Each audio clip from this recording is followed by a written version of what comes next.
heart or the head of Mr. Mueller. Do you think he's accelerating his work at all because of any outside forces he may be witnessing? Do you think he is witnessing the behavior of an innocent man? He certainly isn't witnessing the behavior of an innocent man. I mean, everything this president has done cries out guilt.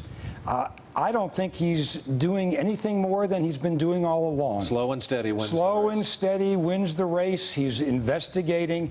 There are lots of computers to be examined. This whole Kushner statement raises zillions of questions that have to be tracked down, lots of leads to be tracked down.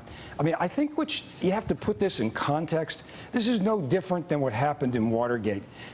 The whole investigation and what's going on here and the statements being made by the White House people, Kushner, Don Jr., the president, it's all being orchestrated by the president. It's not being driven by the lawyers. This is different than a normal criminal investigation. When I come in and I advise a client not to talk to the authorities, assert his Fifth Amendment privilege, at least I know what's going on. It's done in the context of, you know, that nothing helpful can come out by talking to the authorities. Here, these people are caught between a rock and a hard place in the sense that if they come out and they tell the truth and say actually what happened, they're going to lose their positions of power and influence. This is the same thing that happened with the Nixon White House and the people on top, exactly the same way. That despite what advice they got from their lawyers, they all went into grand juries, they testified in grand juries, they testified before Congress.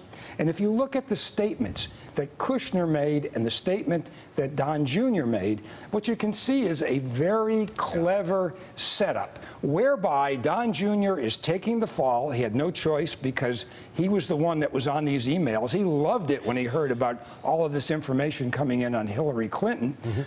But yet, he says nothing happened out of that. Then you've got Jared Kushner, who minimizes his involvement by saying he came in after they were talking about these incriminating documents, and who left before anything else was said, even though he knew he was in a meeting with a bunch of people speaking Russian with a Russian interpreter. Well, you put it that way. And on top of all that, you've got to look at what happened before and after. It just doesn't make sense. Hey there, I'm Chris Hayes from MSNBC. Thanks for watching MSNBC on YouTube. If you want to keep up to date with the videos we're putting out, you can click subscribe just below me, or click over on this list to see lots of other great videos.